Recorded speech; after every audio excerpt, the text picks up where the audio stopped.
Megan Hicks of I Run Far. I'm with Ladia Albertson-Junkans. It's a couple days before the 2022 Canyons by UTMB 100k. Hi! Hi, good to see you. Likewise, it's been quite a while. It has, yeah. You became a mom since I last saw you. I did, yes. It's not new news for you, though.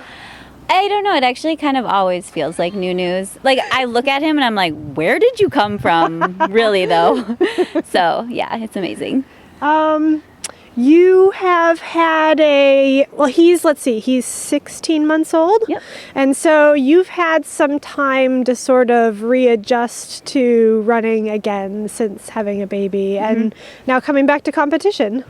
Yeah, and I actually just want to thank you for phrasing it that way, saying like readjust to running. Oh. Because I hear a lot like getting back to running and sort of that concept, which we hear that in coming off of injury as well.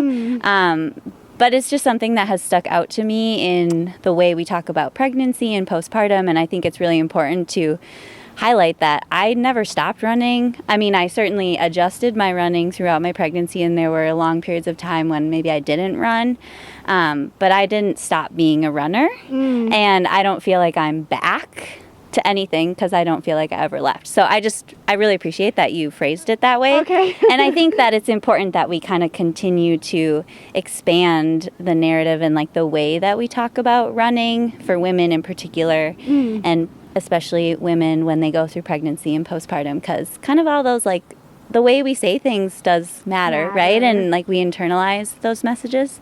So thank you you're for welcome. saying it that way.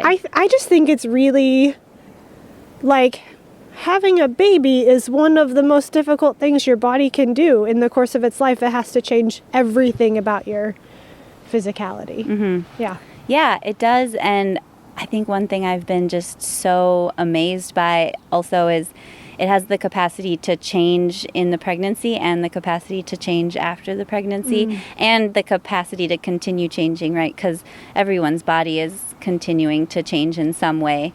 And certainly certain times of life it's more noticeable than others. But I'm just amazed by the human body. It is just an amazing entity. It is, yeah. And I mean, I think that's a lot of us see that in our ultra running too, right? And I mean, it's amazing that a human body can move itself for 20 miles, 30 miles, 60 miles, 100 miles at a time, more or less. 59 miles uphill this weekend? Yeah, that too. Hopefully, we're hoping the body can do that. Please, body. Yes. So let's talk about what brought you back to this region of the world. We've seen you race the Western States course going the other direction than what we'll do on Saturday. Yes, and I've also run the Way Too Cool 50K. You have. Not far from here and on some of the same trail, and I love that course. I had such a blast there. I did that, I think that was 2018. Okay. Just had such a great time and loved being in this region. I mean, it's so gorgeous. Look so where we are. Gorgeous. And you're right, I did Western States in 2019, and that was such a magical and really transformative experience for me. And it was a different kind of experience than more of like, let's see how hard and fast I can run and what I'm capable of at that 100-mile distance.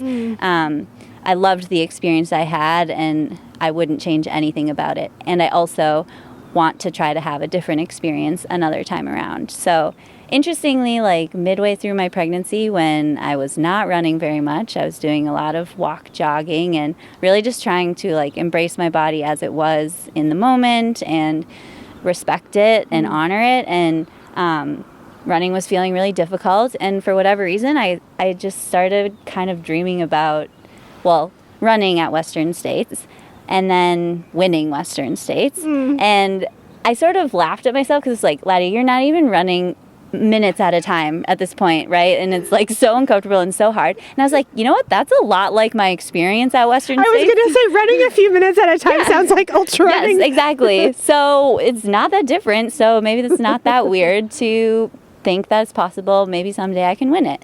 And it's not even about winning it. It's like, it's more the the act of like honoring the fact that I do think anything is possible, and just being like open and embracing of the excitement that can come with not putting limits on yourself. And so I was like, hey, this is kind of a fun dream to have right now. It's helping me get through like a really difficult part of my pregnancy, so I'm going to hang on to that as long as it feels good and right. And and it just kind of, it was like a fun thing to think about when I was deep in the pregnancy phase of life. I love that. Yeah, and so when registration opened, I had actually like set my alarm because I know this race fills up really fast, and I set it for midnight, whatever day it was in December, November, and got registered. And there were already like quite a few people who had already registered. How are all of you online? Well, and I was like texting with one of my friends, Becca, because like she did it too, and it's like, I see you, you're up right now.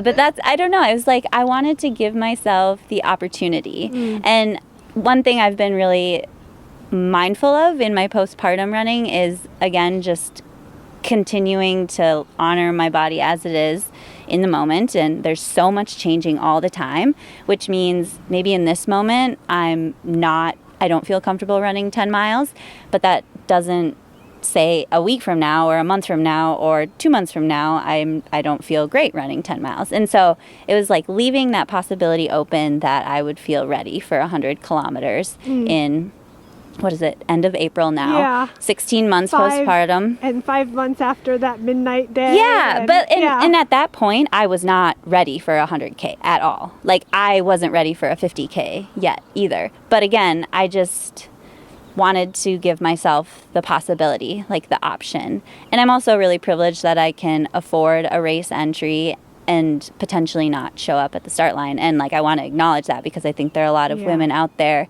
where that's like a real barrier. And honestly, that's something I've been thinking a lot about because I was registered for 5 races last year.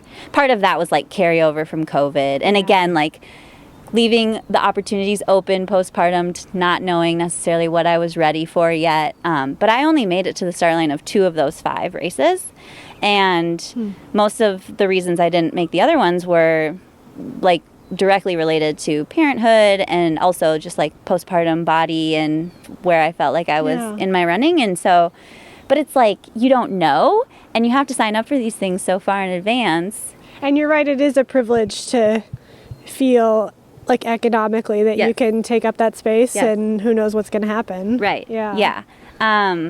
Anyway, so I've just kind of been thinking like, how could we like help support other people who want to be able to sign up for a race that is 6 months down the line, but financially, like it's a big commitment, right? Anyway, that's just sort of an aside.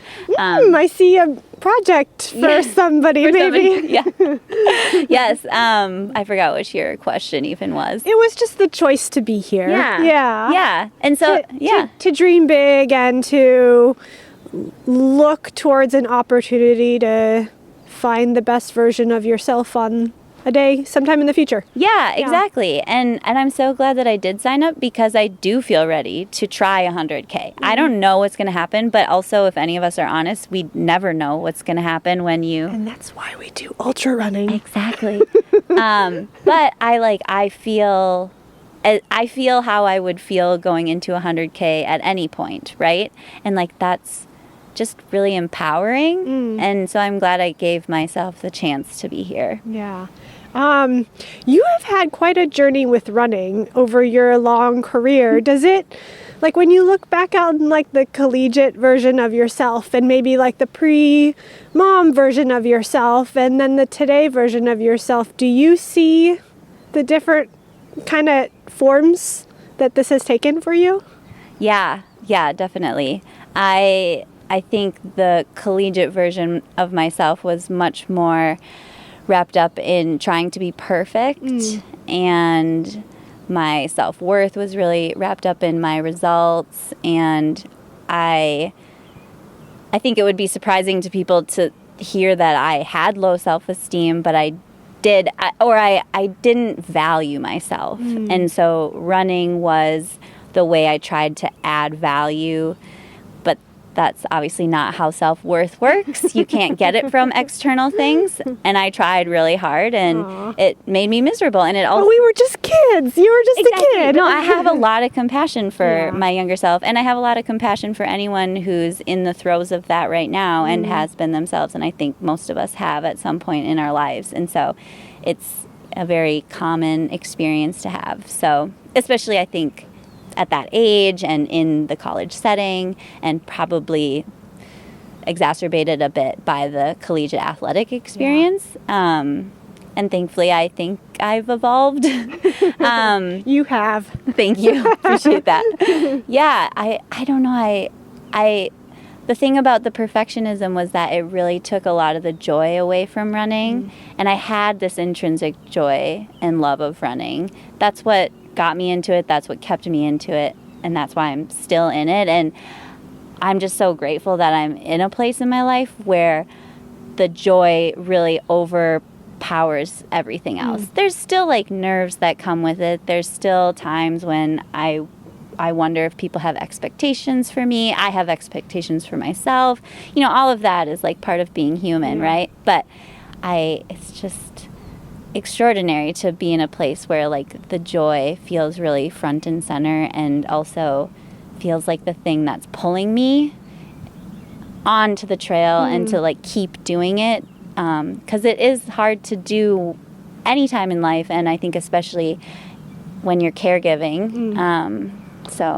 Well, you segued yourself to my last question for you. I've only had the privilege of knowing you for about 4 years now, but one of the things that I see in you is that there's this just white hot energy inside of you that just goes out. You direct it out to the people around you. You have so much energy to give to the people who are surrounding you.